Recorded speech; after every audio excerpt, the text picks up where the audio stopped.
So good evening to everybody, and a big thank you to all for turning out. My name is Liss O'Connor, and at the moment I'm chairperson of Heritage Rath.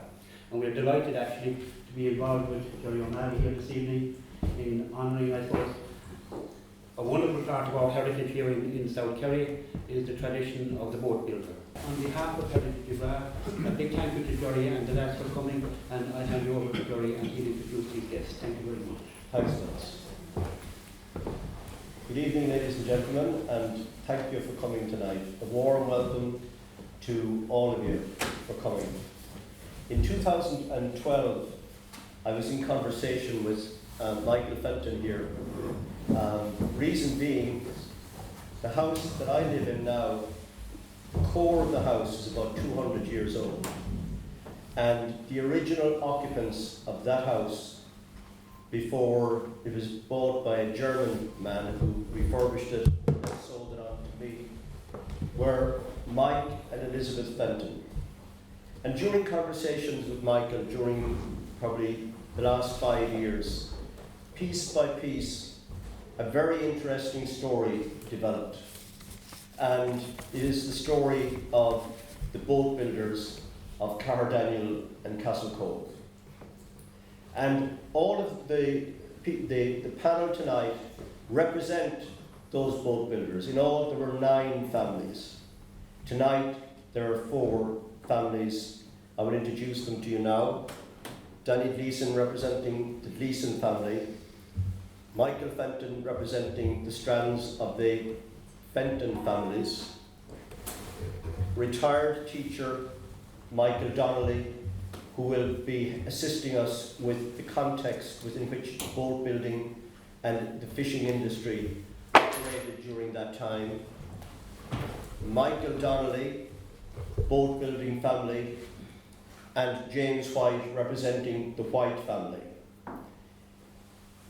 During 2013 and 14, this group recorded 190 minutes of recordings on the timber boat building and fishing heritage that existed between Castlecove and Caherdaniel. I also want to note and to recognise the contribution to those recordings by Patsy and Shea, who aren't with us tonight, but due to reasons of illness of Sean's. And we appreciate the amount of time and investment by all those families. But to start, what I would like to do is for Michael Fenton to tell you about all the 9 families. Michael? Okay, I suppose starting in Castlecove, you had, we started the Gleesons, they did the family Boatbuilders in Castlecove. Then if you come to Liss, you had a Gallivan family with big boats. If we come back along to Derrynane, there were Fisherwoods, which I think there are still relations of those actually, they moved to Castlecove. And then you come to Brackaharagh, you had White's, James White's family, and then in Upper Brackaharagh you had the Sullivans, the Eugene Owens, which originated from Rath, but finished up in Brackaharagh. And then you had another family of Gallivans in Brackaharagh and Reen, that were brothers. And then in Reen you had Fenton's, my own family. And moving to Caherdaniel, then you had the Donnellys. So that was the mixture of both different families of Boatbuilders that were in the Thanks a lot. So if we were to start then, Danny, by talking about the Gleeson family, where did they come from originally? I've been told anyway they originally came from Bantry, but it was way back in the 17th century. But on the tunnels and east, there was Richard Gleeson. And he had a family, and the next was Tom Gleeson, and then James Gleeson, and he had a family which was digging daily. And there was 3 more, and they went to America. They joined the Navy over there, like, and worked on the boats. But Yeah, no, I've been there in no family, so I've been next to my grandson many years. And I turned into him in 54, and I've been building until a couple of years ago now. That's about it. So 5 generations. Yeah. And maybe what I would do before that, I couldn't tell you. So, Michael, there were 3 strands of the Fenton family? Yeah, I don't know really how far back it was. I have no idea. It was going back from generations. So that at the time, I know my grandmother, when he got married, he married a lady from Cork, Mary Fitzgerald, and there were so many boatbuilders in the area at the time. He actually moved across the Great Hall, and there was a lot of the boat building coming from the Cork side, Dursley, all the way down. So he actually moved on, and he started boat building up, and so he was involved in the same fishing there. Yeah. So then Mike, which should be a third cousin of mine, and he was in Reen, and his father was in Reen. So. Tom? And then Tom was in Caherdaniel, and Tom was busy, but Tom used to do like a housework as well. He used to mix it, more housework than probably both. He could do it. Michael, the Donnelly family? Yeah, I suppose they originated from Reen and Rath, Caherdaniel, and my father was born there, and his father. And I suppose they're the only two we really know of. So. And was it Crohan was your grandfather? My father, Donnelly, yeah. And he was the original boatbuilder? He was the original Boatbuilder, yes. And you had your father, Michael? And he took up a bit of it, it wasn't Yeah. a big time by him, like he obviously worked for Derrynane and Michael as well, Yeah. and Tom Fenton as well, like so. Yeah. And Jimmy? Jim did a bit, which not as much as Mikey, but look, he did a bit of boatbuilding as well and repairing as well. And he worked with his father on the TV, which will be coming to later on there. James? Well, the history that I'm aware of in the White family was my grandfather, started with my grandfather. He was born, I suppose, shortly after the famine. He was born in 1835 and he lived until he was 96. And he was involved in the boat building until about 9 or 10 years before his death, when his sight failed. And in the intervening years, my father got involved, Michael White, got involved with my grandfather at the boats. And he stayed with his father at the boats until the early 30s, when he bought a truck, and he got involved with Kerry County Council. Yes. And in the maintenance and repair and the building of roads in South Kerry. And having been at that for about 30 years, he came back to the boat building again in the early 70s, and he was building boats until mid to late 80s after that. And is that the time you remember? That's the time I am more familiar with, Yes. is my father's time building the boats.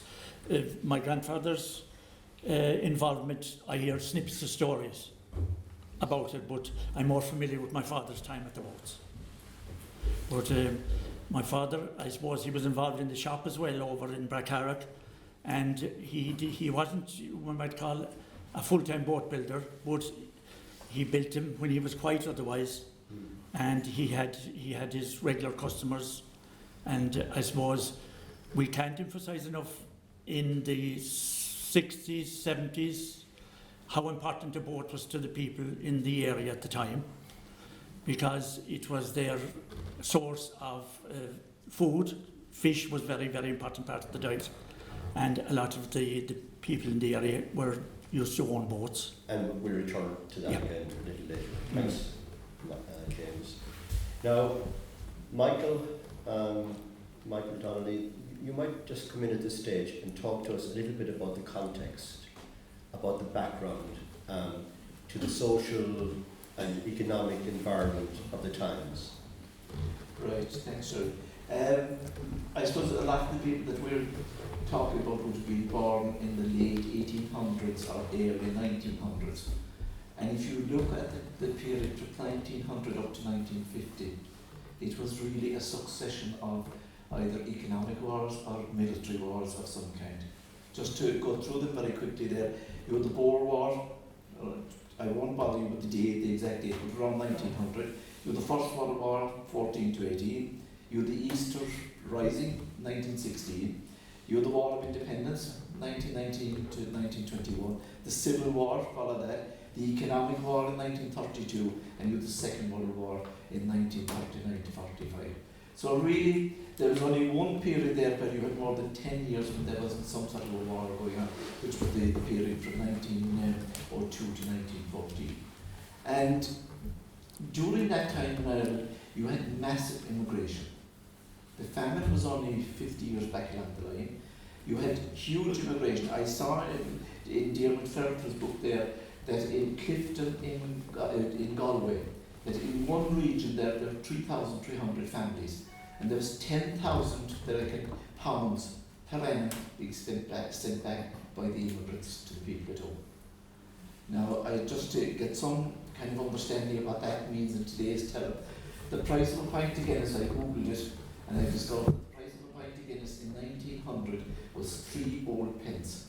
So, calculating on that basis, it would be roughly the equivalent of €1,000 per house coming back from America mainly at that particular time. And if it was happening in Galway, it was almost definitely happening in South Kerry. I suppose just to give people an idea of what life was like at that particular time, I would recall my own father. He was born over in Drummond near Waterville, and he was telling me that he was asked to clip a horse in Tormans, and the horse was inside in the living accommodation. That's where the horse was kept, under a half loft. And this was, I suppose, maybe 12, 14, 15 or somewhere around there. But while they were clipping the horse, there was no electric current to the horse. It was just with a candle, maybe a flashlamp or something. And the old clipping machine mightn't have been great, so they picked the horse, and the horse railed. And in railing, he broke a few of the boards on the half loft. And my father's recollection of it was that the big problem was that upstairs, of course, were all the beds, and under each of the beds was at least one chamber pot, and the contents came down. But the important point about all of that is this happened, 30 years before I was born. It didn't happen 300 or 400 years ago. So you're talking about really one lifetime. There are people alive today that are in their 90s, and this was happening when they were young. And so it's not that far away. I was talking to Nico Dwyer recently, and he was saying that his mother was born in Skehanagh Island. Now his grandparents, if they wanted to come to Mass on a Sunday, they'd get the boat from Skehanagh into either Beiltraw or to Derrynane. They'd walk from Derrynane or Beiltraw up to Caherdaniel Church. They'd do the return journey, and remember they were doing all of this while they were fasting, because the rules at that time was that you'd have to be fasting from 12 o'clock the night before. So, there was a lot of hard, it was tough, there were tough times. If you move on to the First World War, anytime you war, there'll be scarcity, there'll be rationing, there'll be all sorts of difficulties. But it was a time that was good for farmers and for fishermen, because at a time of war, Britain couldn't get supplies from the continent because of the war, and they would take more of all produce during those periods. Just to move on there to the Easter Rising, the War of Independence.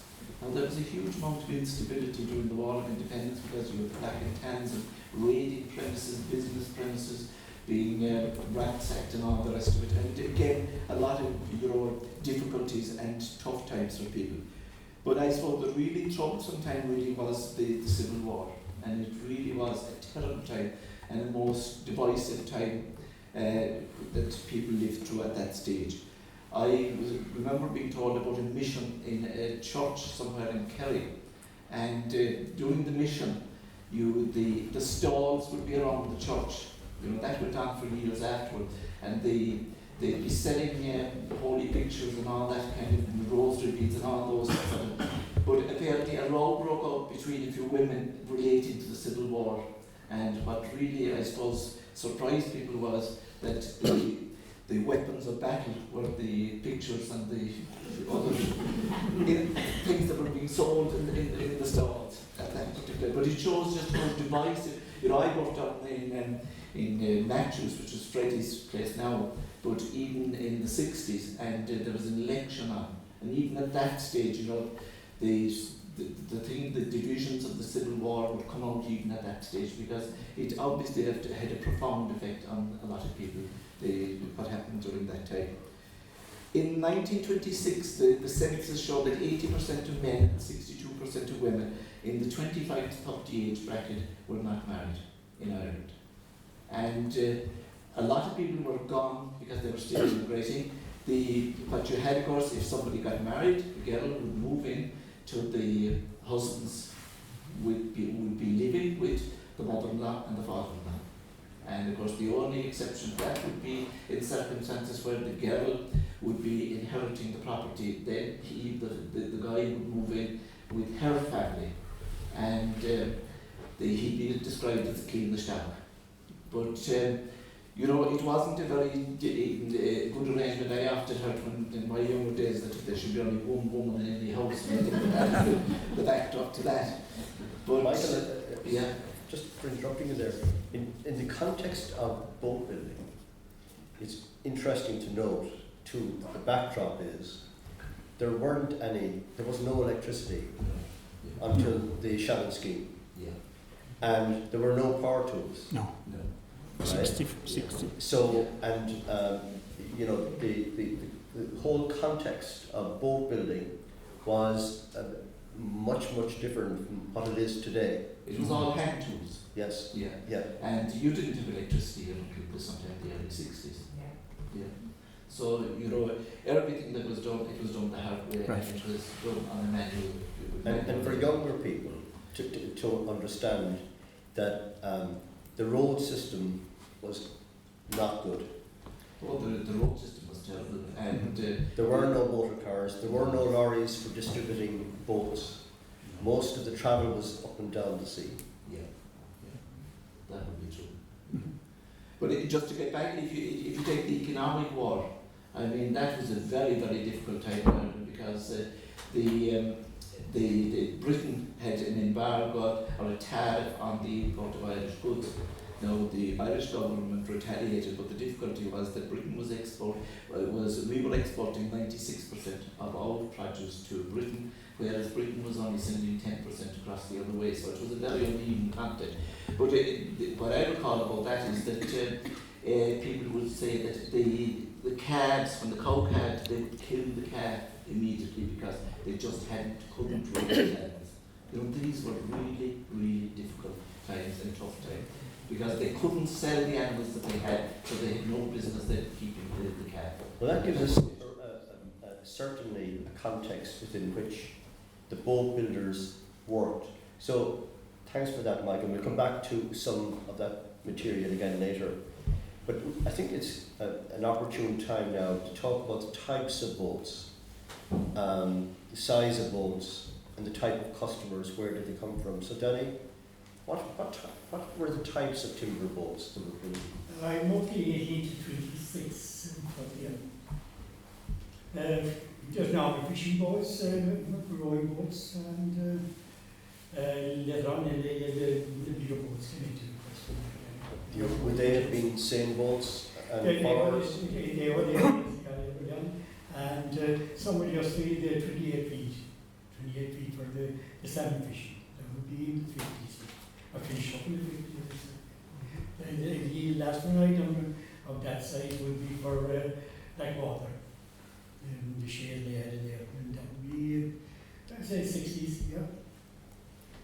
And Michael, what types and size of boats were built by the Fentons? Well, I suppose going way back, you had the back of the show, you would have the same boat in Fenton, which the same boat I think would be just about 30 feet.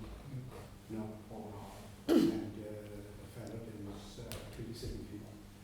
But then you had bigger boats, then again slightly bigger for drying sand, and you had a lot of people that liked to do boats themselves, maybe anything from 14 feet, 16 foot, 18 foot.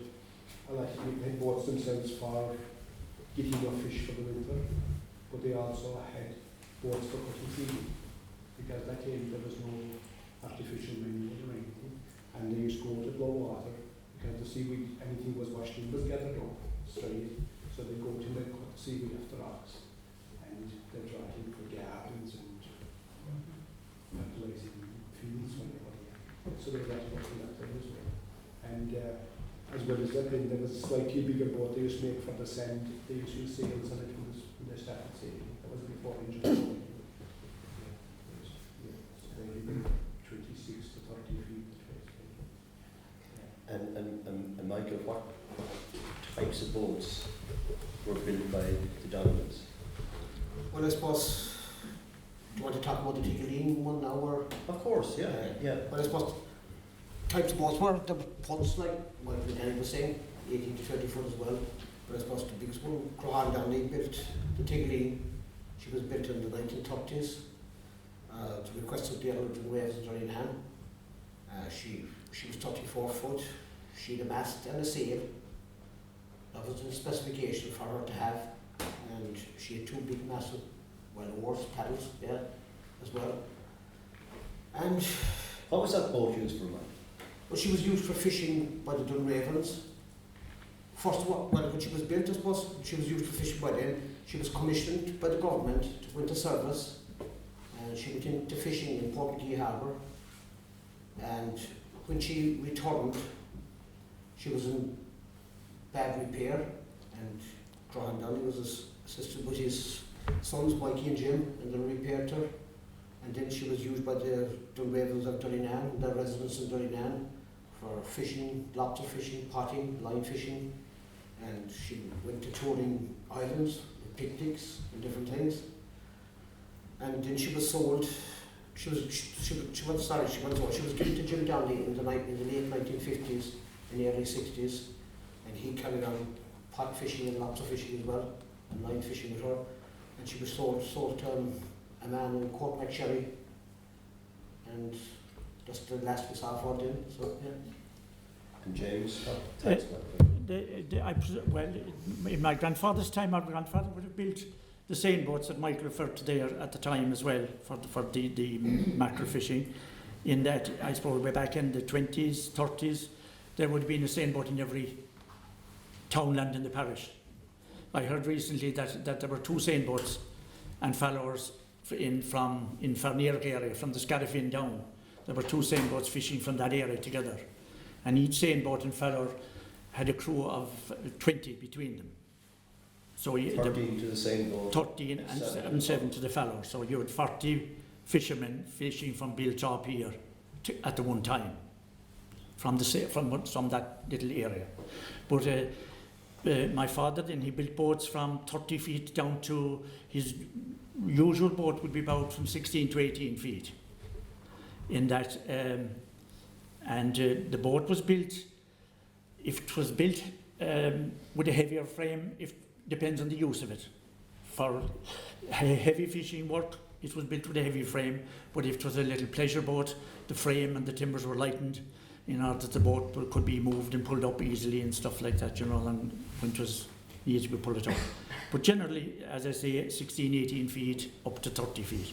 I recall from the recorded interviews that the Earl of Dunraven also commissioned. He did. The present. Your father or your grandfather? My father, yeah. In I suppose it was the 70s. He commissioned to build a boat for him, and it was an 18-foot pleasure fishing boat. And as you know, Darrell was in a wheelchair, and he had to be helped in and out of the boat, and he used the boat for many years down in Derrynane with the help of Bill Healy was his boatman and his gardener and his general helper at the time. And that was Mary's father? Mary O'Connor's father, yes. Yeah. Mm-hmm. And just to follow on to that, the timber for the frame of that boat for the Earl of Dunraven was also provided by the Earls from the Earl's estate down below as well, from a tree that had been knocked down by a storm. Thanks, James. Danny, I recall, and one of the photographs up here is a very large boat, a Viking boat. Oh, yes, yeah. Controversial boat, I like That was a more modern boat, wasn't it? Well, it was. I was asked by a Frenchman, first of all, to do it, and they sent some designs from Scandinavia. And he hadn't exactly the drawings or anything else, and asked me, would I do such a thing? I said, I would, yeah. And what kind of shape will you give it? I said, you want it more? Yeah, I'll show you. And I threw a few ropes around, and I said, that's the way she did. And she's turned out over there as a rope weight. So, yeah. What size was it, Danny? She was 32 feet, 32 to 4 feet, yeah. About 10 feet wide. And they wanted it exceptionally flat because they land in the islands and also motorized. This was to be used in Killarney, In on the lakes of yeah, Killarney. Killarney lakes. And she was to be motorized. So I had the system that they used for the seine boats. When they give up the oars, they put an engine practically centerways, not exactly centerways, and sideways with the keel. The same thing was done with the Viking boat. She was motorized.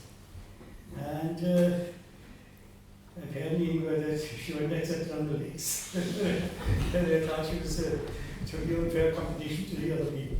And yet they had water buses and whatnot.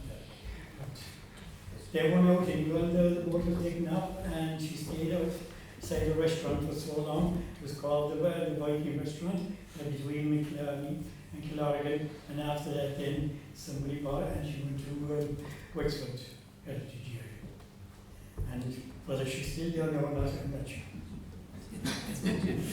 So there was an international dimension to the boat building as well.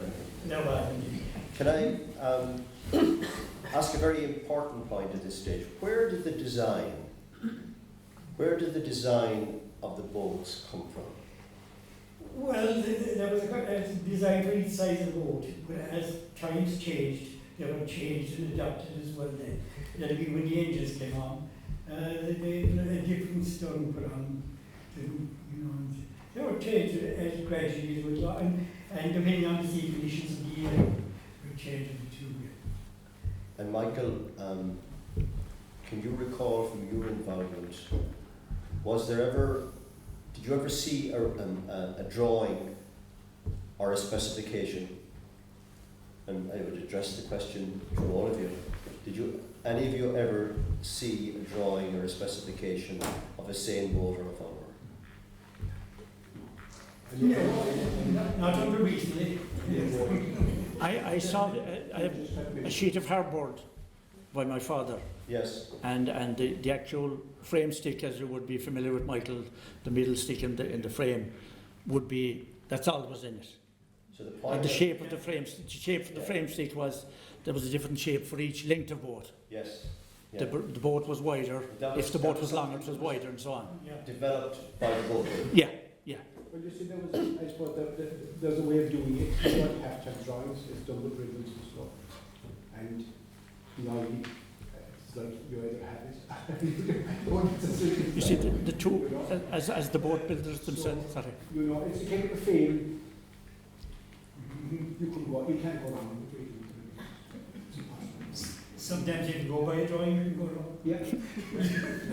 But each, A drawing is as good as whoever did the drawing. That's the pleasure.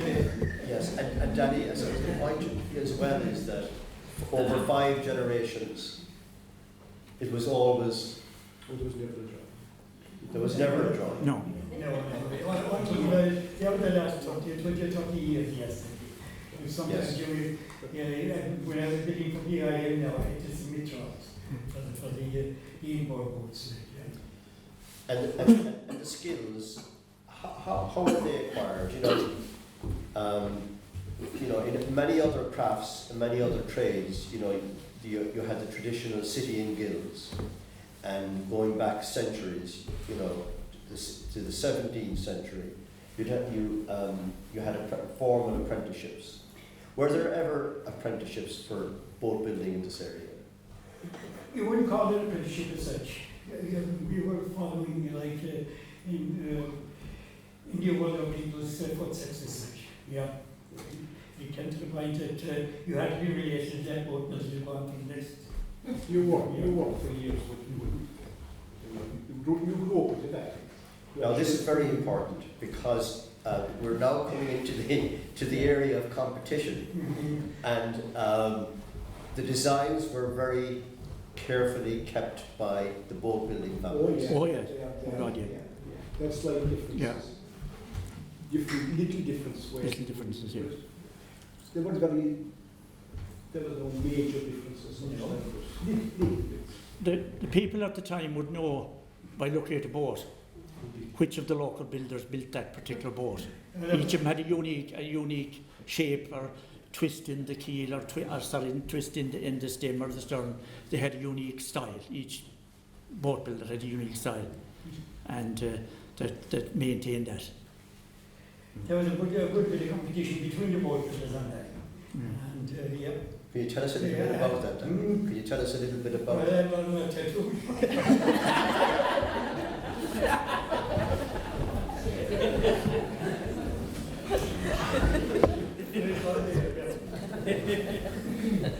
And yes, you were saying the crew would know the boat building then for a lot of things. Possibly you were case out of times. So I recall, James in particular, you told me a story about how important the confidentiality of the design was to the boat builder. Oh yes, in relation to my own family, yeah. This is a very good example of what Danny and Michael are alluding to. Yeah. As I said originally, my father was building boats in Brackaharagh, and he had a brother, Paddy White, who was also a tradesman, but he was a wheelwright and so on, and he lived here in the village in Caherdaniel. And Paddy, towards the end of his time, when the wheelwright work and the cart work was toning down, it was his aim to build a boat. And I being involved at the time, I was the middleman between my father and my uncle. But my father was adamant that Paddy would not get his template. He would not give it to him. So Paddy ended up without building a boat. I suppose in my own case, it worked different because I worked with Danny, and coming home in the evenings, I'd often call him to white shop, and I'd maybe went to the shed and we'd be asked to hold the plank or whatever. So I did lots of bits with him and worked at home and with Mike and stuff, so I probably had the Best.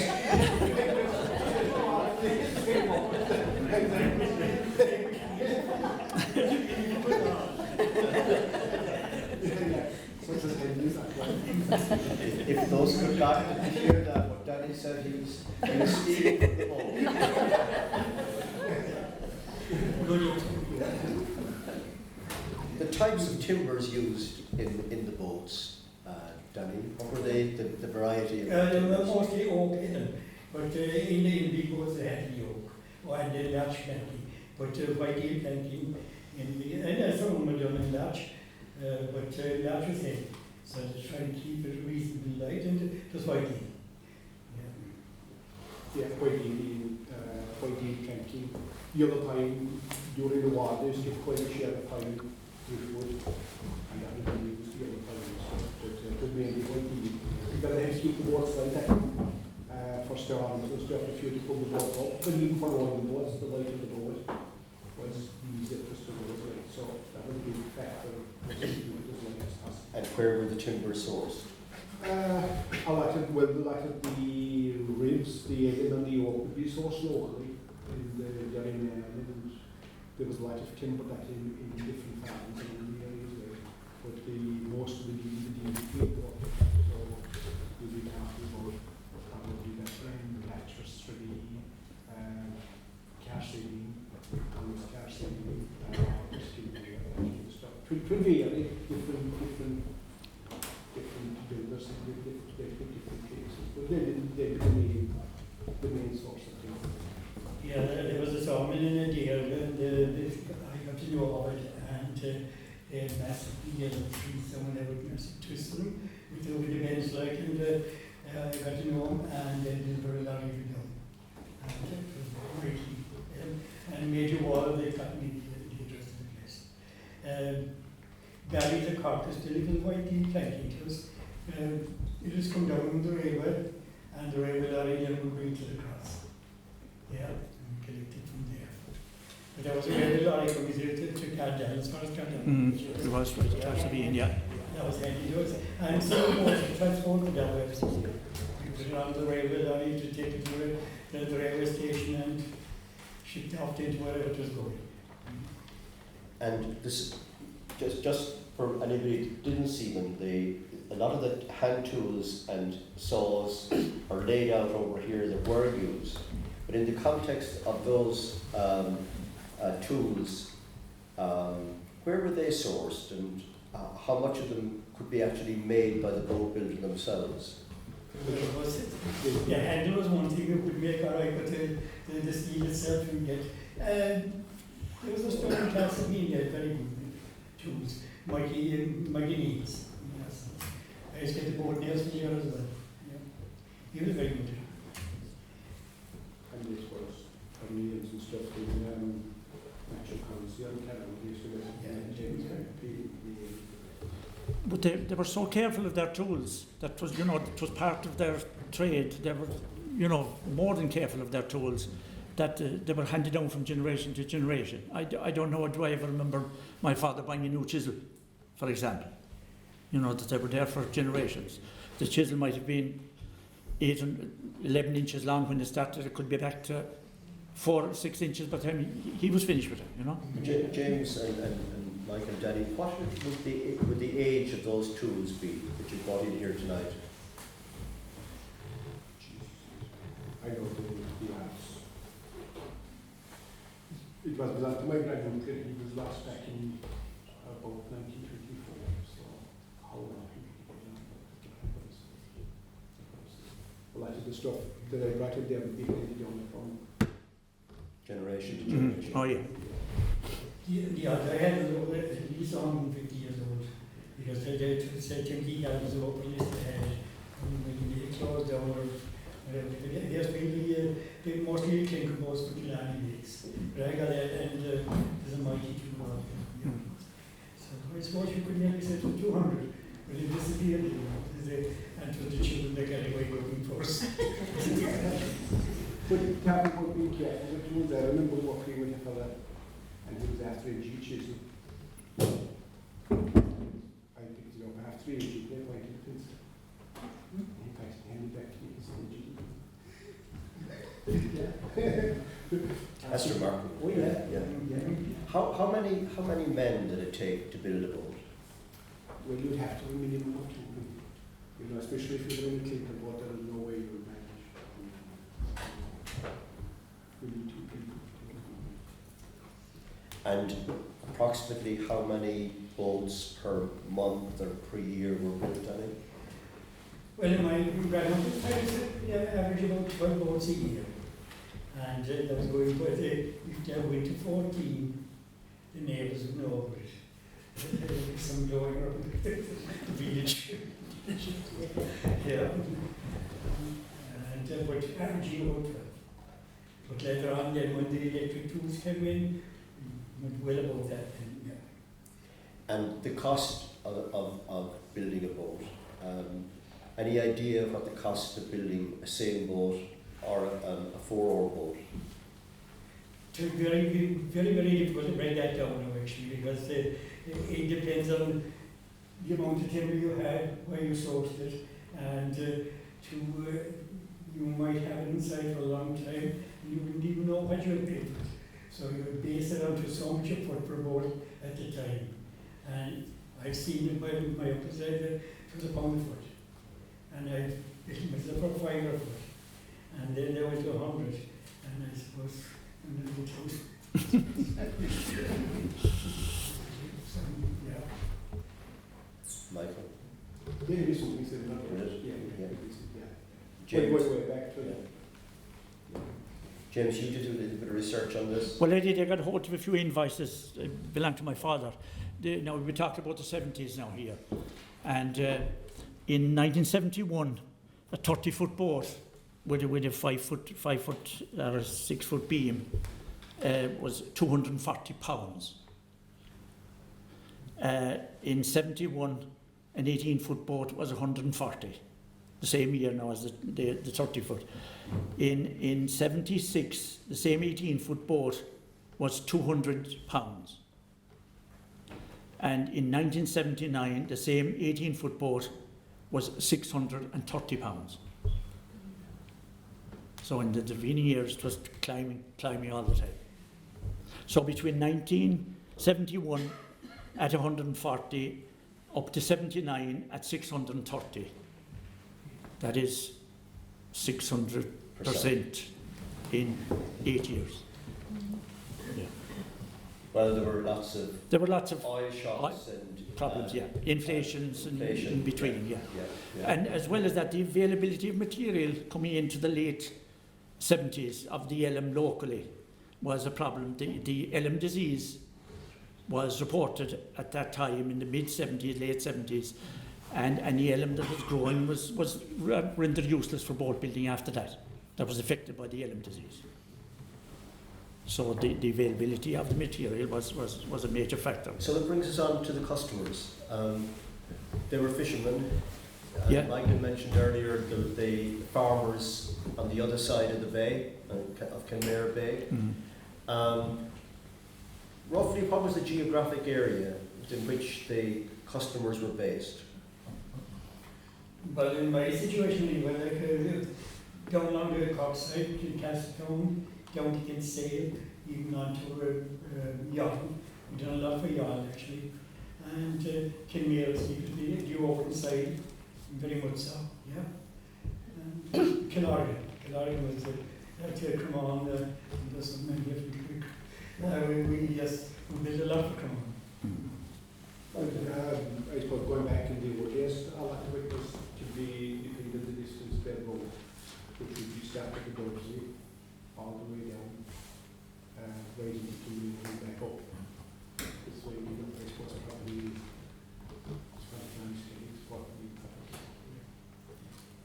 And just again, concentration of boat building of 9 families between Castlecove and Derrynane was very significant. Mm-hmm. When you think of the amount of customers that were coming from West Cork to these parts, as well as the areas that Johnny mentioned. Yeah. And a tradition built up then over the years. That's right. So much so that we mentioned earlier the Gallivan brothers of Reen.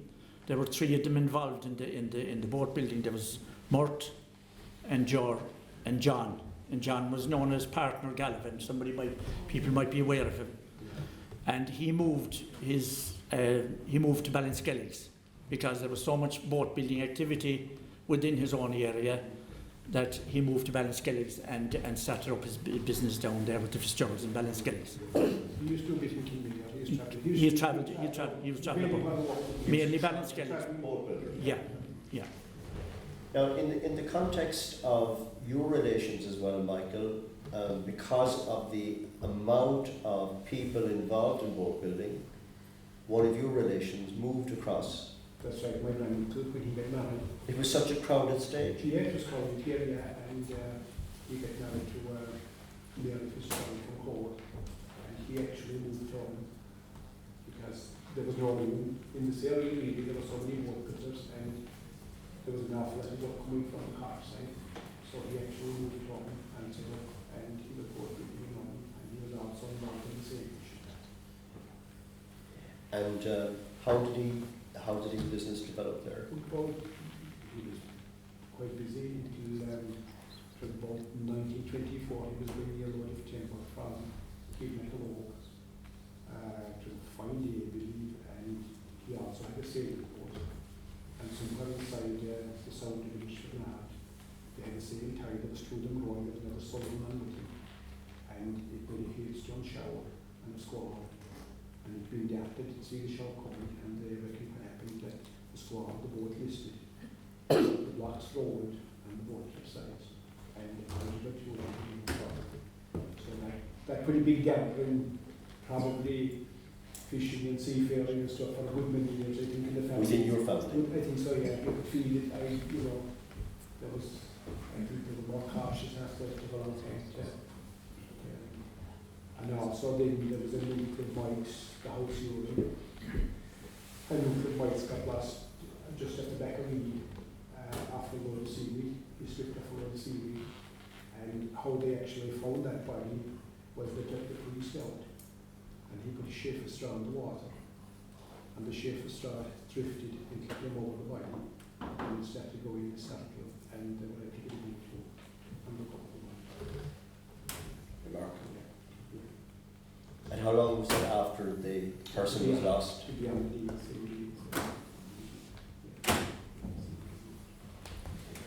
Now, in relation to the fishing industry at the time, because the customers were mainly fishing families, Michael, can you tell us a little bit about the fishing families in Rath?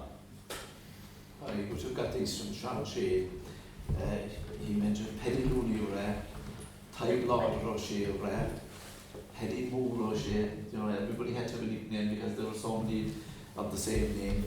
There was Pat's Roach of Rath, there was Johnny Roach later then his son, there was Tom Donnelly Rath, there was Paddy Sheen Rath, Paddy Eugene O'Sullivan, who started in Rath then moved to Brackaharagh. There was Sean Eugene O'Sullivan.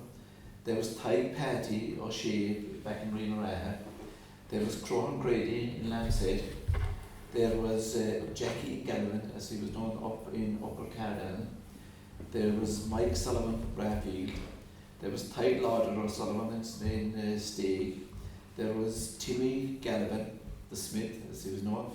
Mike Hanley, who was an uncle of Paddy Looney's. There was Tom Russell in Lanshead, and there was Paddy Donoghue in Lanshead.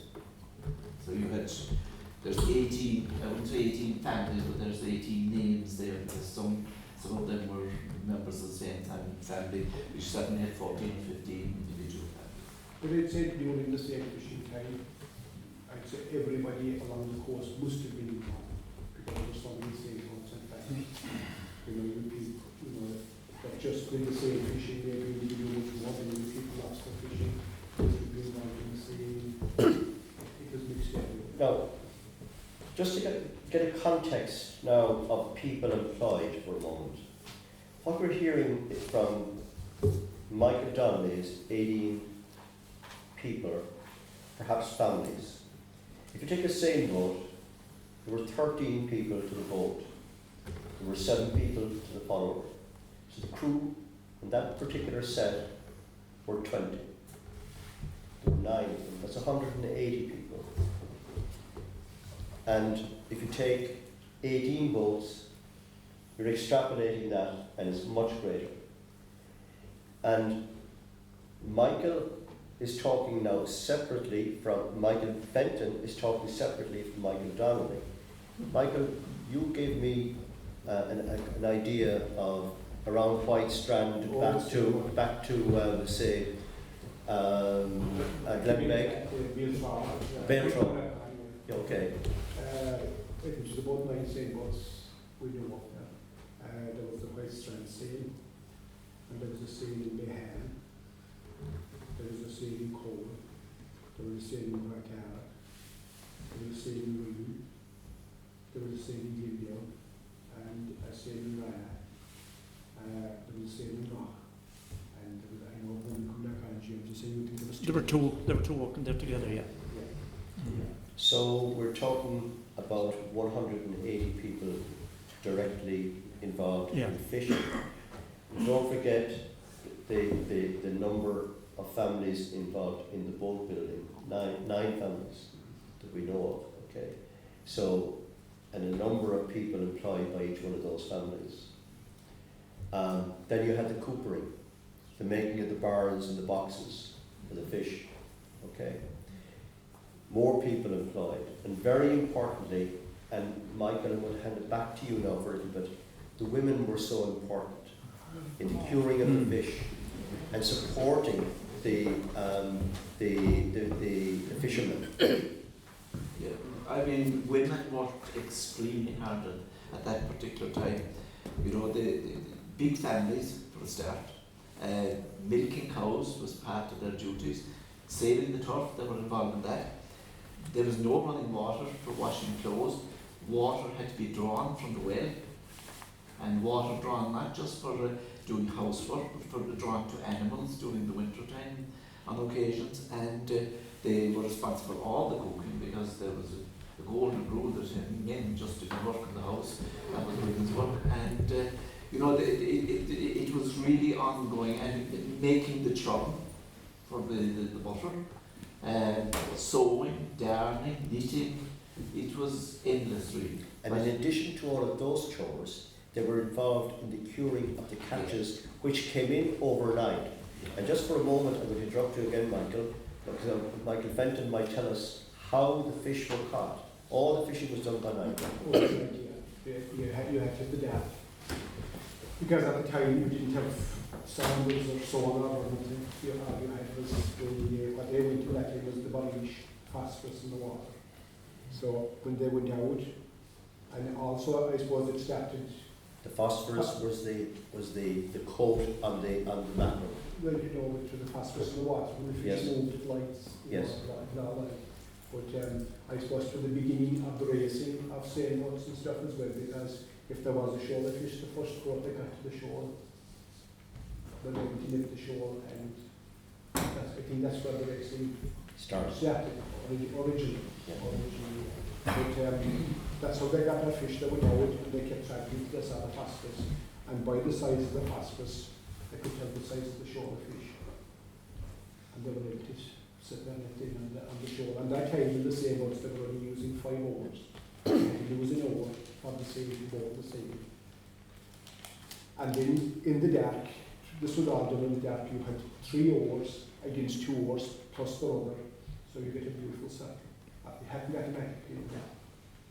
The fella held into the sailing, and the sailboat did the sailing.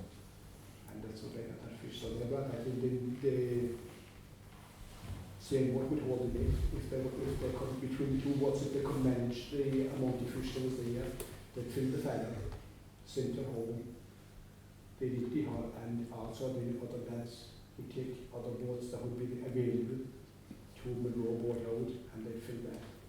And they'd keep doing that until they could sink. I'm going to come back to you again.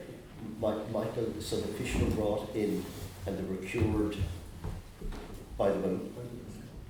And they were boxed and they had to be distributed. But during that time, they actually cured and they were sorted, and the majority of that was actually exported at the time. It was exported. And Michael Donnelly was a West Cove pier and other locations that were exported from. Yeah. But I suppose it's important to say that, you know, particularly from my contribution tonight, you could get the impression that people were terribly unhappy because they were working so hard and life was so difficult. They weren't. They were, you know, they were content because this was their life and they didn't know anything else. And I suppose if you look at it from their point of view, their parents, which would be going back to our grandparents, they would have lived through the famine. And you know, that experience would have highlighted for them that, you know, whatever the difficulty they had in the 1900s, that it could have been, it was far worse in the middle of the 1800s. And they were, you know, they were self-sufficient with regard to potatoes, vegetables, meat, fish, fuel. They had their own. So they were, you know, content. The metal concept was very, very strong. The help would be there the day they were making the day they were cutting turf, the time that they'd be pulling the coal to a drain or something like that. You know, the help was there, and there was big families as well, but there was a great sort of community spirit that supported them and helped them, particularly in times of difficulties.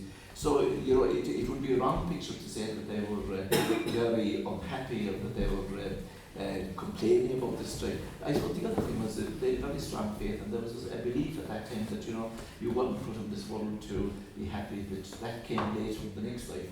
And you know, that was a message that was very much instilled in them by the church and all the rest of it. So they were basically very contented in very difficult circumstances. Thanks, Michael. And back to you again, Michael Fenton, in relation to there were some very large catches of fish. Mm-hmm. Well, there's three in know of. which rented 52,000 to one sweep. And there was one quite strand, who were known, and I think the town was important. And when you say in one sweep, do you mean one sailboat and fire? Yeah, just one sweep to it, yeah. 52,000. And did he actually manage to bring the 52,000 into land? One to land, yeah, 52,000. I know the one in Ireland because with my granduncle that was captain of the sea. They landed with 52, but what they did was between the sailboat and fella, it was just that one minute, they tore the link between the two boats. And when they were offloaded, it just came shallow there and sandy, the dark fish actually attacked the sea and tore the sea. So they lost quite a bit of fish, but they still managed to get 52,000. But we were three, there was another one in Place Strand, and there was, I know there's one in Portland, 52,000. So they could hold, as the fish were alive in the net, they weren't meshed, so they could hold the fish. The fish would just swim, the net was just stopping them from getting away. So you could hold it there for hours. So there was no way for the boat to actually lift it up. So, in the 60s and probably into the 70s, a transition occurred. And this timber boat building began to go into decline. What were the reasons for that? Well, I suppose we didn't live further back. I suppose from the 40s on, the same fishing started to vanish really.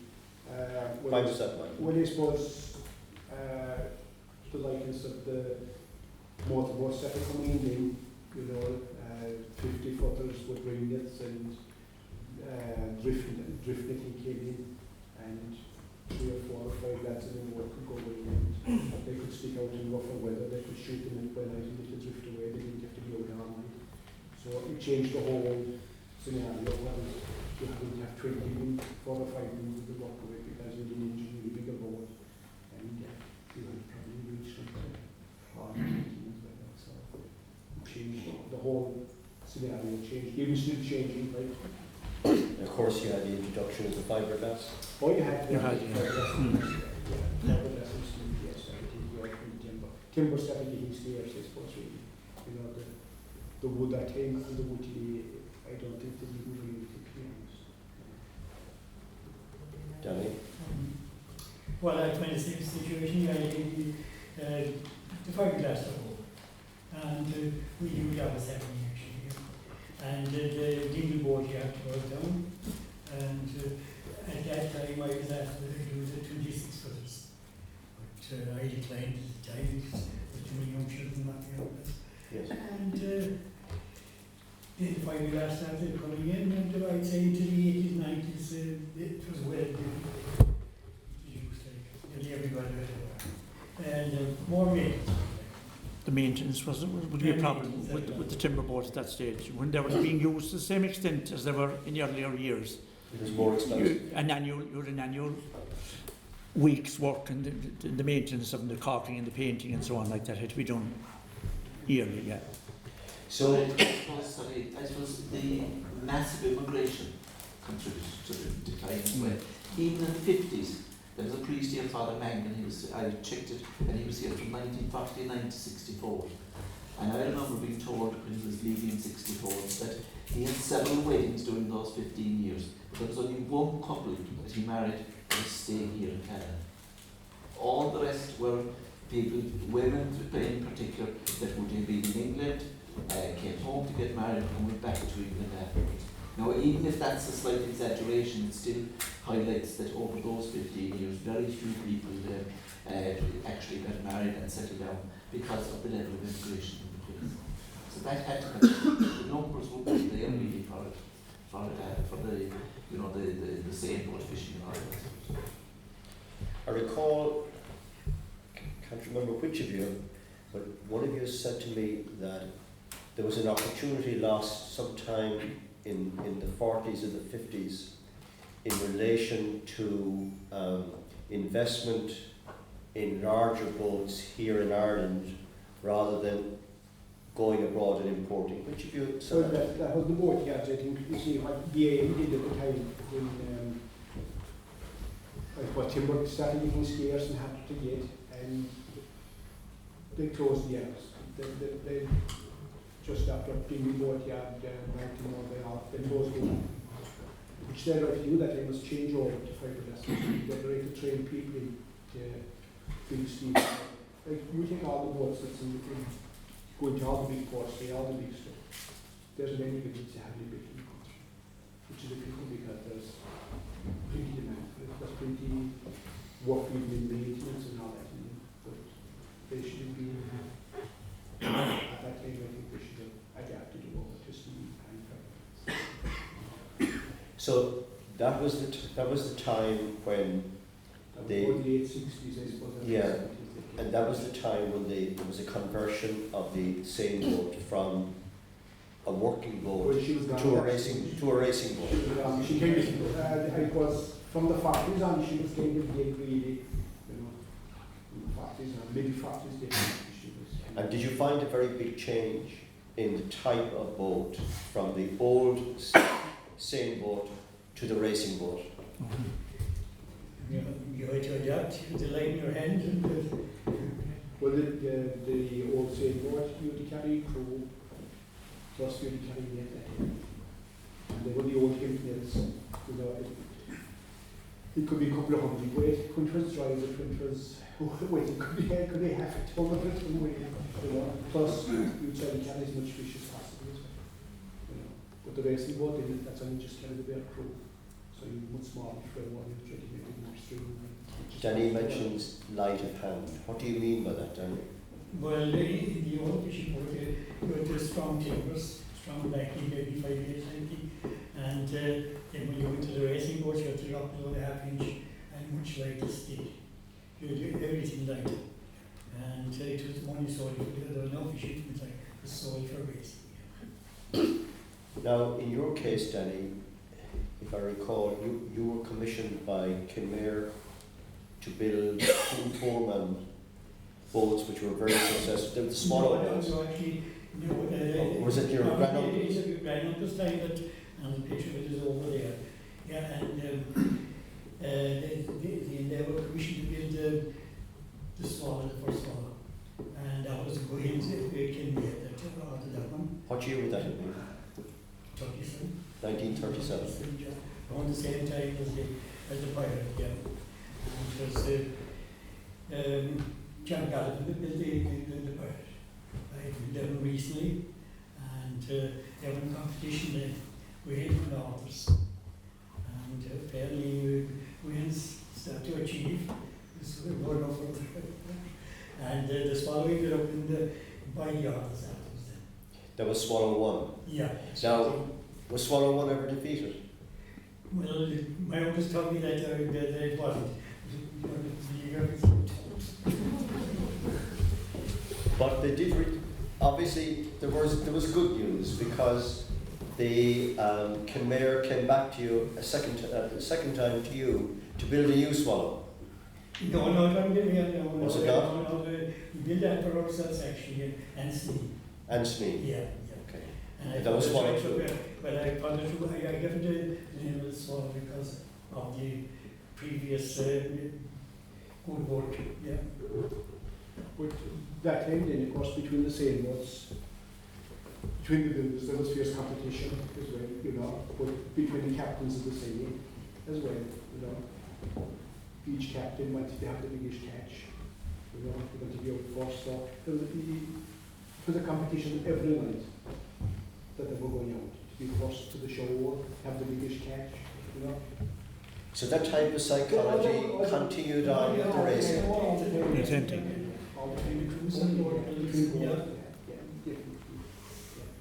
Yeah, exactly. And somebody has mentioned about the salmon fishing. Michael Donnelly, I think that that was mentioned in the tapes, if you recall. It was Patsy or Shea mentioned that when the amongst the 18 families that fished out of Rath, times changed and the licenses then started to be introduced for salmon fishing. And I can't recall the family. The roaches were the first to get the salmon license. They had begged it, so they begged it in Rath, and they were fishing for some crowd. Come I think. McSweeney's, was it? And it showed some crowd. McSweeney's, yeah. Now that brings us on to the. But there was a couple of salmon sales as well. Yes. There was a salmon sale in Blackwater. There was definitely one or two. Ballycarnahan. And they would have been traditional salmon. Yeah. Ballycarnahan, yeah. Now the launching of boats, particularly the fishing boats, wasn't an easy job. You know, I recall a little bit from our earlier conversations that there were, you know, we didn't have the lorries, we didn't have. You might explain the different methods of launching the boats originally. It wasn't an easy job, it was an enjoyable job, because as soon as it was delivered down, there was the kind of celebrations afterwards. And can you recall, Danny, where those celebrations took place? Well, in the black shop, yeah. When they'd come from across the way, we'd see them coming, we'd be ready for them. It was usually a Sunday, and the bars were not open at that time.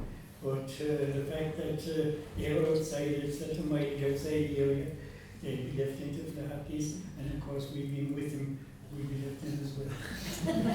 And the door was closed. So there were some parties during those launches.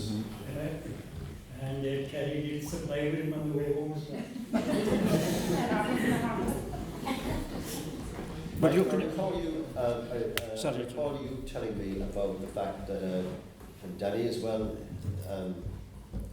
that the horse and cart, the donkey and cart, were used for transporting the sailboat to the water. Yeah. And to the regattas. And to the regattas. Yeah, before folks came in. You know, they're mooring if possible, but some places there would be absolutely. No, we was 3/4 mile up on the sea, and now winding road, and it was an extra heavy boat. It was rollers should be carried down it. But there was plenty of help to carry with the rollers, because the place there were every house had 4 or 5 or 6 in. Yeah. And they'd follow on just in, you probably enjoyed it and not. So as I said, it wasn't mile just rowing, but it was travelling at speed at the same time, because there was always somebody out ahead with a roll and they're ahead of it all the time. Yeah. James, you were going to come in there? Well, in later years, in my own father's time, I suppose trailers began to, in the 70s, trailers were available, and he would deliver boats, or the people that had commissioned the boat to be made used to come and collect it. And generally it was as usual a celebration after, either in Freddy's or the Black Shop or wherever was the nearest port of call, you know, whatever direction the boat would be going, you know.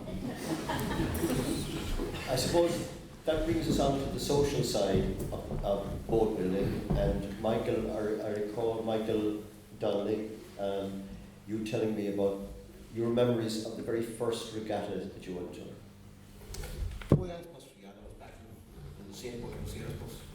You know, I was in that same work crewing it, but until Michael here was probably 72 and David. I think Baggy in the same evening, and she came in, a child first, was her? Child first the same evening, like, yeah. And the amount of people that was back there, like, the father had a car at the time, and there was a gang muster with big crowds, of course, and gas it in, like. And apart from the regattas that you went to, you were telling me there was an annual event down in Derrynane? Well, we used to have a thing between the locals then, down through the years, around with the local fishing boats that we'd all be fishing out punts. We'd have I think a lot of men would put up a cup, and we'd have an annual sea sports and sailing club and things like that. And we used to row the punts, start at the pier and go around the beacons, come back in. There was fierce competition, it was between 3 or 4 boats there.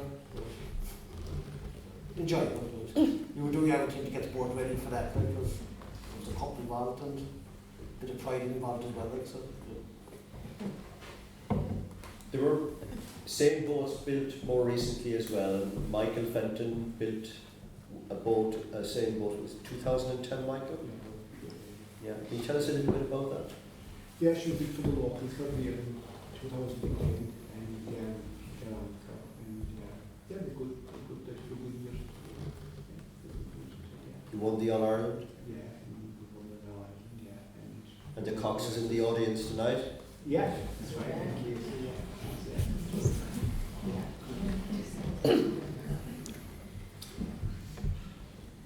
So that brings us to the end of this part of the evening. I'd like to thank the panel very much for the marvellous memories and the remarkable story. And to think that approximately 300 people were employed for a century within a 6-mile radius between Castlecove and Derrynane, without any grants, without any dole, without any outside aids. I think it's a remarkable story. Thank you.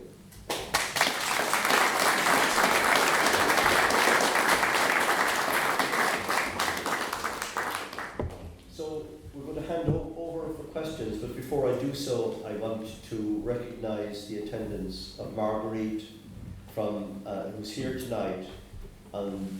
She works with FÁS, but she's been designated to Boatbuilder Kerry, and I'd like to welcome you. And I'd like to convey the apologies from John O'Connor, the chairman of Boatbuilder Kerry, who can't be with us tonight.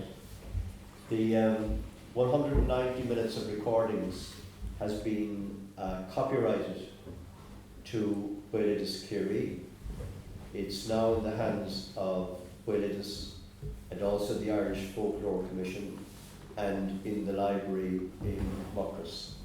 Just if you're wondering what has happened to the recordings. And I've been working with the man who helped to produce the commercial quality of the recordings for us. And he just phoned me earlier today to tell me that he has found a way for us, an economic way for us, to actually replicate and to produce the CDs. There were a set of 3 CDs, and they're only in the possession of those organisations that I've just mentioned, and in the hands of the boat building families at the moment, and in the hands of Ivera. And I'd like to particularly thank Tom Horgan for his encouragement for this project and encouraging me to embark on it 3 years ago. It has taken me into places, Tom, that I didn't imagine that I'd travel into, but it's certainly a wonderful journey. Now I'd like to hand over to the audience, and the panel will take any questions that you might have.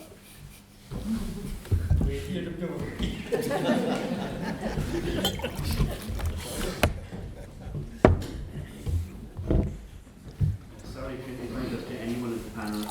You mentioned briefly there about the start of the steamboat racing, and maybe started off with the fishing grounds. When did it become an Rath, South Kerry competition between Boatbuilder and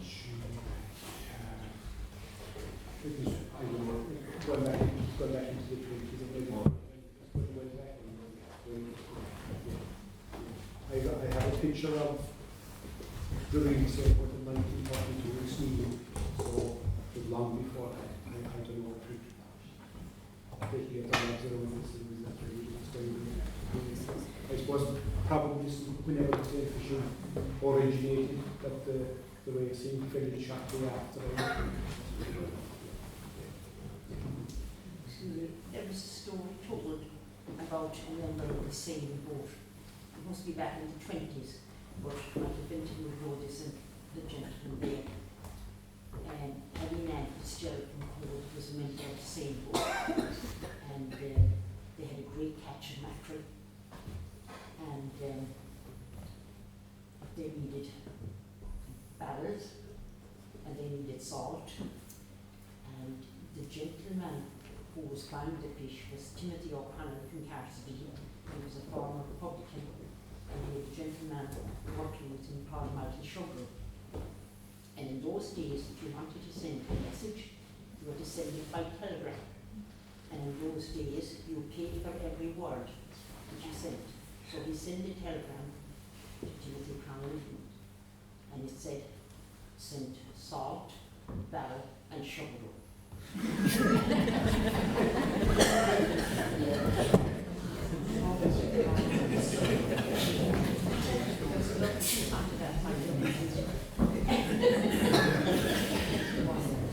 Just on the barrels. Sorry, Jerry, just on the barrels.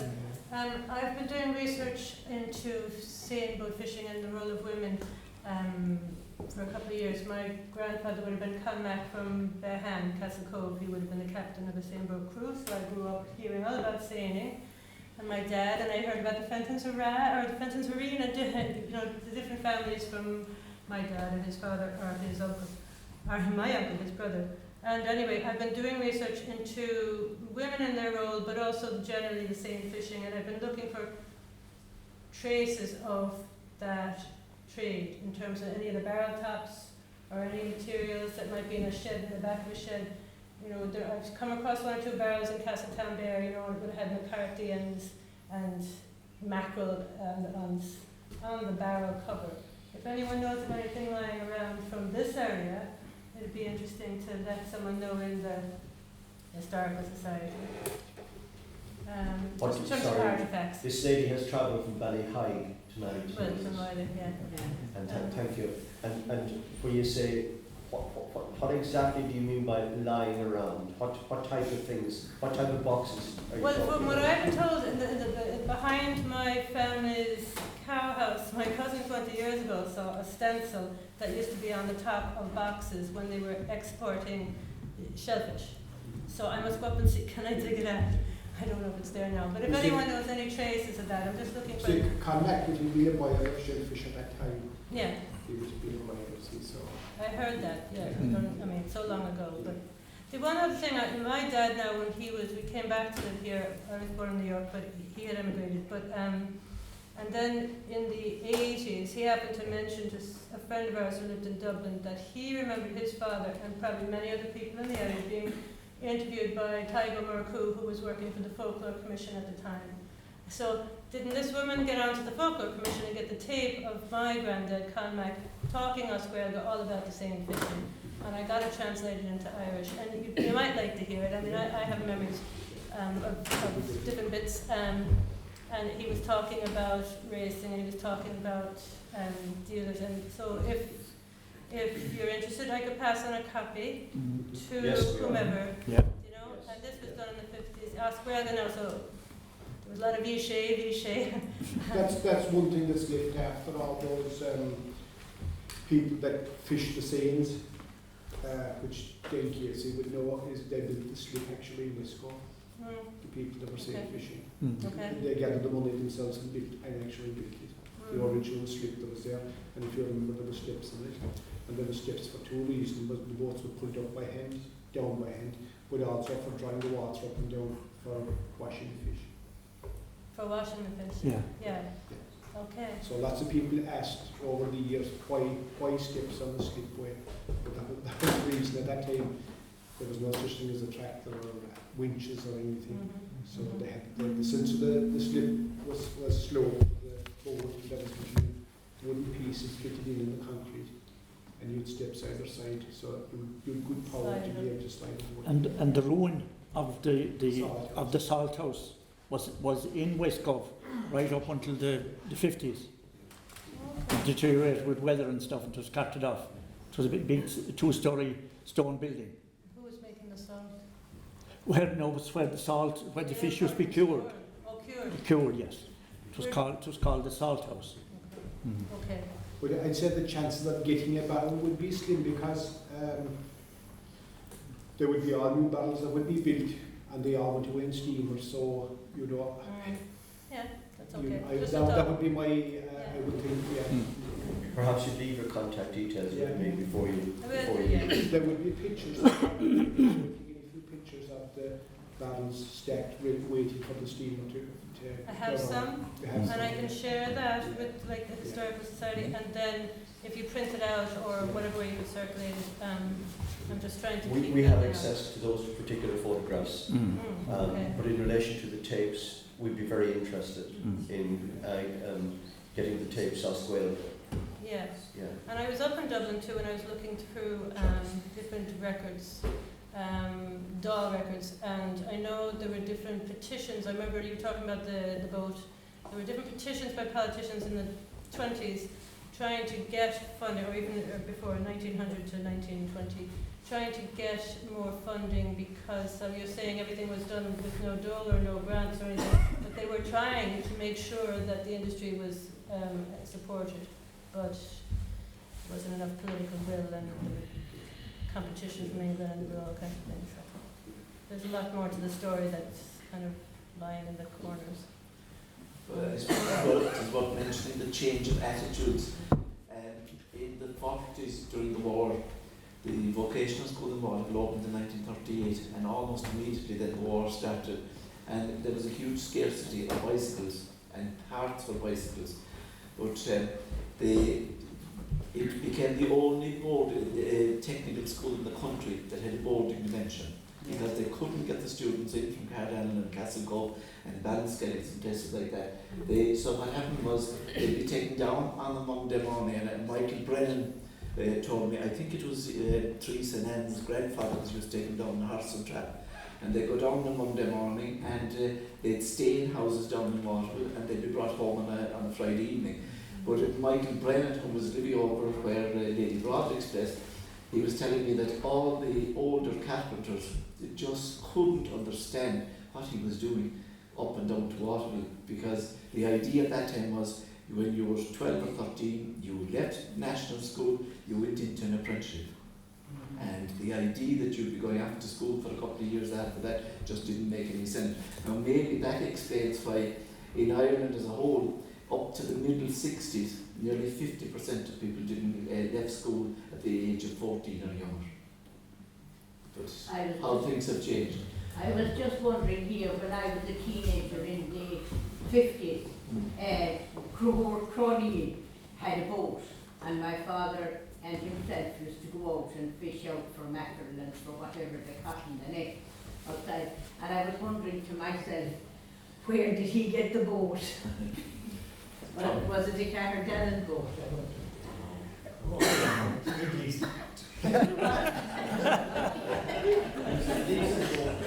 Is a lady over here with her hand up? Yes. Yeah. I just wondered, so this style of boat, I know nothing about fishing boats, but would a similar style of boat have evolved naturally somewhere else in the world? I mean, is this exclusive to this part of Ireland? Or are there similar shaped boats that we use for fishing elsewhere? Where are you from? England. What part? North Essex. I didn't get your question fully in the middle. Oh, well, I'm just wondering if the same boat that you're describing, the shape and so on, obviously has been designed for these type of waters. I'm just wondering if anywhere else in the world there are similar designed ships that maybe they were designed separately, have evolved separately, or maybe they were influenced by your design ship. Well, I know I've had calls on one particular occasion for like a holiday in the locality with a van, and he seen my boat slide, and he asked me would I make one similar. So he took back to Eastern England somewhere, and apparently I looked the same thing. Yeah, I also sent another one out to America, and so it must have been more or less the same kind of situation. There is an American boat, it's longer. Now, I don't know where the design came from that, but they used to use them in whaling, and there is still some today. They seem to have more oars, They're quite a good bit longer, but not so different in design. Michael, is a lady here from Chesapeake Bay. My father's family were fishermen on the Chesapeake Bay. And I was brought up there till about the age of 7 or 8. And I recognize your boats. They look very familiar to me.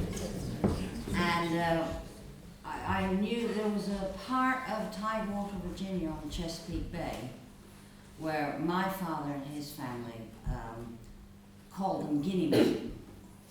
And the place where they lived was Guinea. And I went down there once and my father was saying, when I was older, when I was going back to Virginia to visit relatives and stuff, and my father was saying, listen to them talking. They talk in a different way. And I never thought much of it until I'm now an archaeologist in Britain. And we have a house here in Lower Liss. We're your neighbours. And I realised Corcaguine could very well be Guinea. Okay. And I doubt very much whether anybody in America has made that connection, but somebody from Ireland might like to go and have a look. But then I suppose there's immigration over the years. I suppose boat builders from here could have most definitely did immigrate. Probably it has gone both ways. So going back years, there's bound to be. I wouldn't be at all surprised. You probably go back to the Vikings again. There's probably. Yeah.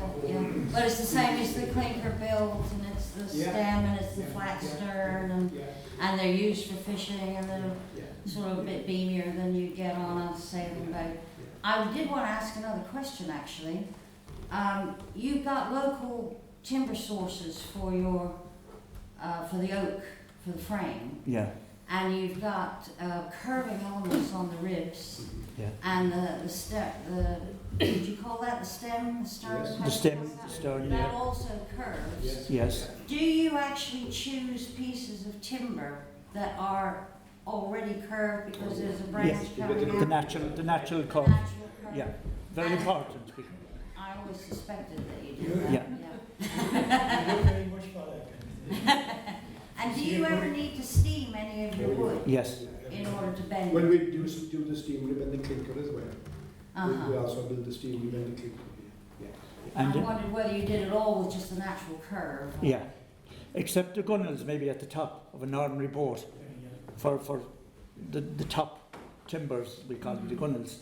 They are steamed enough to get them pliable for bending around the corners at the top especially. Yeah. Or in the bigger boats where you possibly 3/4 planking, large planking, you would have to steam the garbage straight as well. Mm-hmm. You have to steam it straight? The garbage straight, which is the bottom plank. The bottom plank. In this section, and going on to the aft end. You try to really the extra strong plank, you'd have to steam it. And you said that when they were doing the seining, they're pulling the nets round, and you wanted to make a good circle. So you had 3 oars on one side, 2 oars on the other. Side, Are the ships built slightly off true, so No, that they're no. slightly wider from No. the keel? No. Just wondering. Thank you. Is there another lady here? Jean. I was curious if the boats for the send boats had 13 and the follower had 7, so that was 20 people. Was it a cooperative boat? No. Or how did the economics of all of that? No, they'd be just a local, it was like the Brackaharagh. You had a little village that you had the people from that would raise the money for the seine boat, and the fella between those 20 people, and they fish it. And they shared then? They shared it, yeah. It was word of mouth agreement really. There was nothing official about it at all.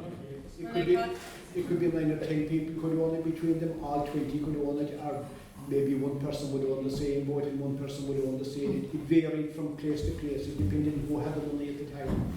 So if it was one person that got extra shares, then out, when the catches were made and stuff. So the basis of fishing then was very much cooperative in the sense of As the such, yeah. everybody. Yeah. And with the captain, well, then of course we had the first co-op on Earth as well in the Lady Broderick's. Yeah.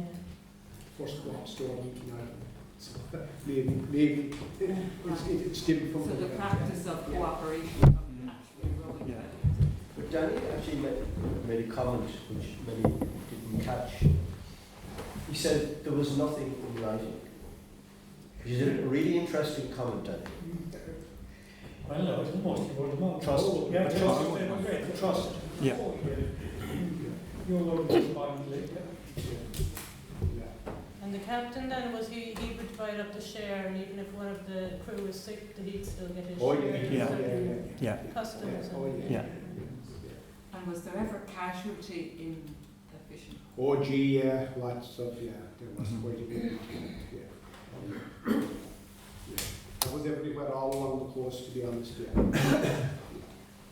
Nights, see that time they had no light forecasting, being out in the dark, it was hard to spot a change, and you had boats loaded with fish, and you're going to be maybe talking about 4 or 5 inches of freeboard, so it took very little to submerge the boat, like, you know, they did get caught from time to time, yeah. And when the fish were being landed, were they being put into the boat, or was the net bringing them to Or shore? put into the boat, they had to Put go into the boat, yeah. And then as well as that, at the time there was no such thing as isles or wellies or any of that stuff. It didn't exist at that time. Yeah. And life jackets, of course. Yeah. Just one more question for me is there anything that is being done to keep the skill of this boat building carrying on? It's a very good question. Well, I suppose the sailboat racing and stuff, that's keeping the boats alive. The actual coastal road and stuff at the moment, only for that is keeping the boats alive, yeah.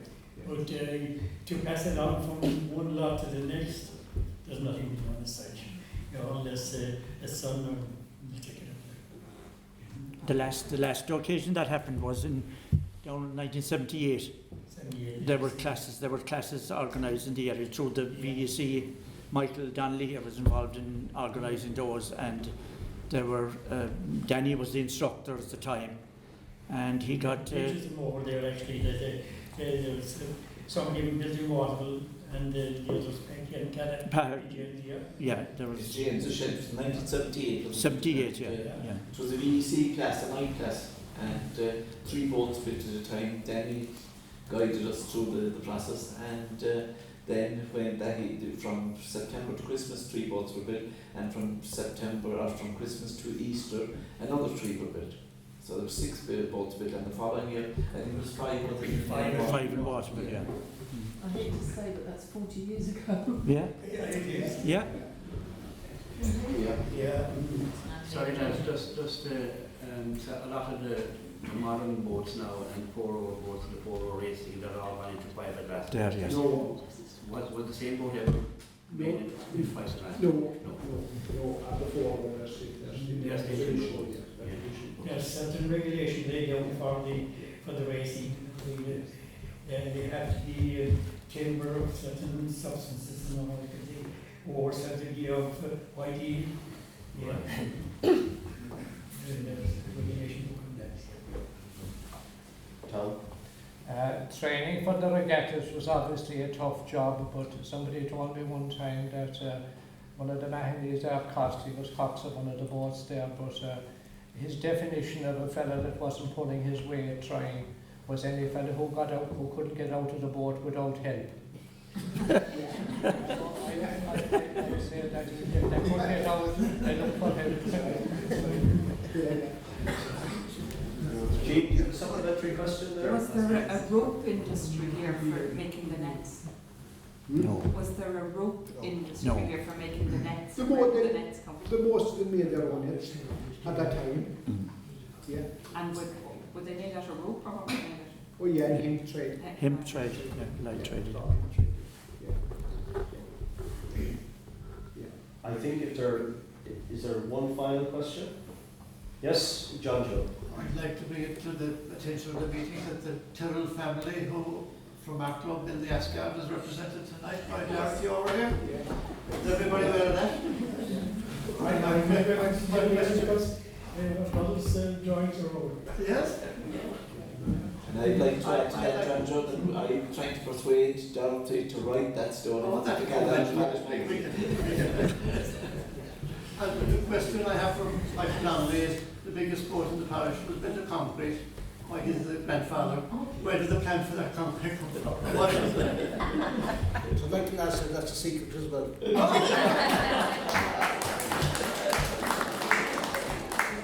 That's called the ship that never sailed.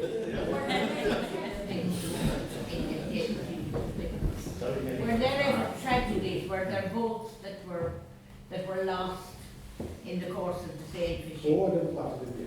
Quite a few tragedies, yeah. Both sides of the bay, yeah. Sean Shea when he was interviewed, he was talking about, he said it was before he was born, but he could recall being told about it, that relatives of his lost. So it did happen. And at the time, about it before you go. We'll see that on the public. Right. There's only 4 lines in it anyway. but to follow that, all the people that were fishing at the time, none of them were able to swim. The majority were not able to swim. At that time, for them lucky, they classed it to be lucky to be able to swim. And their idea was, if you were able to swim, you took too many chances. Yeah. That was their idea. Do you know what? My uncles down in Virginia, they were forbidden to learn how to swim. Yeah. So there's another parallel.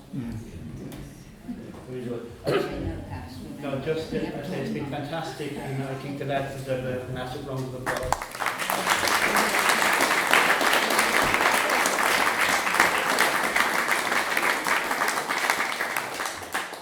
And it's the evening, I suppose, was very much in keeping with the whole team of Heritage Week. This is our fourth event this evening for Heritage Week, and the team this year, of course, was our Ancient Industries, and I think that fitted in very nicely with the whole team of the team from the Heritage Council. I say the lads have been fantastic and done a wonderful. I've been wonderful listening to you and listening to the stories. I was going to pick you up on the cup, and I just wondered if you ever get a chance to fill it. So that might be a trade secret as well. But in fairness, I think there's a big thank you to Gerard O Malley, because in fairness, I think the work and the research he has done over the last number of years, and all this project